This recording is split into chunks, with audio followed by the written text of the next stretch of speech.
You want to make income from your creative work, but you hate the idea of selling. You hate it. I get it. I totally get it. But today, I want to talk to you about a way to get people to want to buy the creative things that you are doing or that you are making without feeling yuck, without feeling salesy, without feeling pushy and all of that, but in a way that actually could be kind of fun for you and for your audience. Hey, I'm Jonathan. I like to hang out on the corner of creativity, entrepreneurship, and faith. Today, we're going to be focusing on creativity and entrepreneurship and business. How can we fuse these two things together? Because I know that that's a real challenge for a lot of us as creatives. If we're honest, we want to make stuff. We want to be able to make income from the creative work that we do, but we just struggle sometimes with knowing how to make income from the creative things that we do. And today, I just want to challenge you to see that selling your creative work does not have to be gross for you or for your audience. In fact, I would say that if you're doing it right, it can and should be really fun and super relational for you to sell your creative work. When we think only in terms of making money, we can quickly lose sight of what selling is. And a big part of any relationship is selling to one another. Selling is simply sharing an idea, a resource, a product, sometimes even a person with someone because you believe that it will truly benefit them. And you might be surprised to hear this, but normally most people actually really want to be sold to. I love being sold to. I love whenever a friend recommends to me a great book. I love it whenever I hear about a great new restaurant in town. I love it whenever a friend tells me about a new board game that they just discovered and they're loving playing it and they just know that I would love it too. But selling doesn't always include money. All of the examples I've used so far include a purchase of some kind.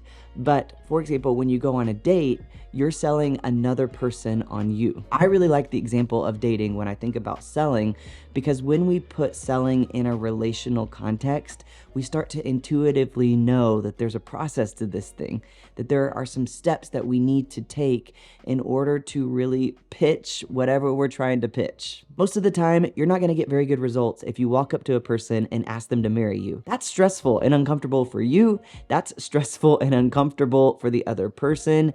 And it will likely result in that person never wanting to hear from you or speak to you again. And if you did that, it would probably be one of the most embarrassing moments of your life. And I think that this is why we are afraid of selling, because that's what we think of whenever we think of sharing our creative work. We think of sharing the things that we're making with other people. We think we're just putting it in their face and saying, buy this, buy this, buy this. And we intuitively know that no matter how brave we are, no matter how bold we are, that's just likely not going to produce good results, and it's going to embarrass us, and it's going to knock out all the resolve that we have to continue to try to sell in this way. But normally what happens is that by the time you're ready to ask someone to marry you, you're fairly confident that they're gonna say yes. And the reason why you're confident that they're gonna say yes is because you know them and they know you. It's really the same with all of the other examples that I've given. One of the reasons why I'm easily sold to when it comes to books, board games, restaurants is because usually these recommendations are coming from friends that I know and that I'm familiar with, and it comes from friends who know me. For example, one of the best moments of selling is whenever a friend of mine knows that my wife and I really enjoy eating sushi, and so then they enthusiastically recommend to us this new sushi place that they love, and they were eating there and they thought of us, and so they just had to tell us about this new sushi place. Selling to another person is just so much more fun whenever you are familiar with them and when you're about 98% sure that they are going to love and absolutely say yes to the thing that you're sharing with them. That kind of selling actually enhances our relationships, and it continues to build trust, whereas pushy selling, pushy sales actually ends up having a negative impact on our relationships. So the question for us is, how can we build so much trust and familiarity that selling our creative work ends up being a lot of fun and actually enhances our relationships with our audience? How can we move towards doing business with friends? I don't necessarily mean the friends that you're hanging out with on the weekend, although they also might love your creative work and they might love engaging with the things that you're making. What I mean is, how can we build so much, again, familiarity and trust with our audience, with our fans, so that by the time they are in a place to purchase your creative work, to really engage in your creative work on that level, it's not hard for them. In fact, they love to do it. It's so much fun for them to buy into what you're doing because they love you and because you're friends now. And this is just an easy yes for both of you. It was so much fun to ask my wife, Emily, to marry me many years ago because at that point, we had become such good friends. I still had to be brave and ask. I still had to be brave and put the offer out on the table, but it felt like a celebration. It felt like a true win-win for both of us. She didn't feel pressured at all. In fact, she felt delighted by my offer. How do we get there with our audience? How do we get there with our creative work?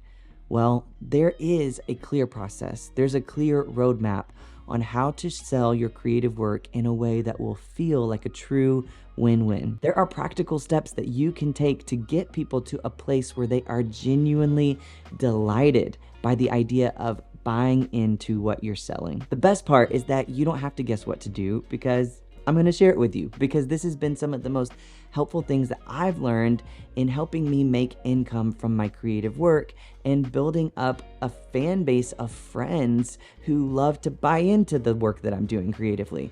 So I'm excited to share that with you. What I'm going to do in this video is I'm going to just give you a general brief overview because I don't want to leave you hanging, but in the next video, I'm going to deep dive into each component and talk through what it looks like and how to take people down this really clear path. In business, there's this concept called a sales funnel.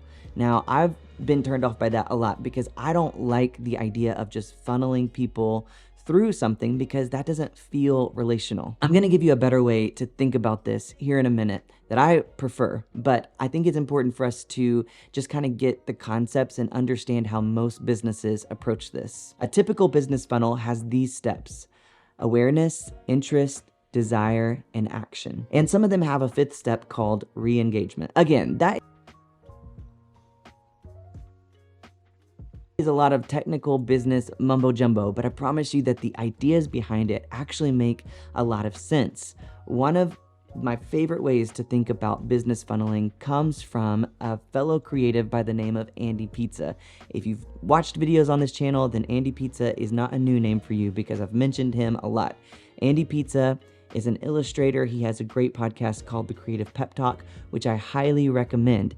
And on The Creative Pep Talk, he talked about this business funneling from the perspective of creators. And I loved how he labeled the different levels of the funnel because I think it makes much more sense and it helps us to think about it more in terms of the relationship that we have with our audience and the relationship that the audience has with us. He said that he likes to think of the steps in his sales funnel like this: sample, substance, subscriber, sales. And then I would actually add a fifth level to this, a fifth step that I would call loyal fan.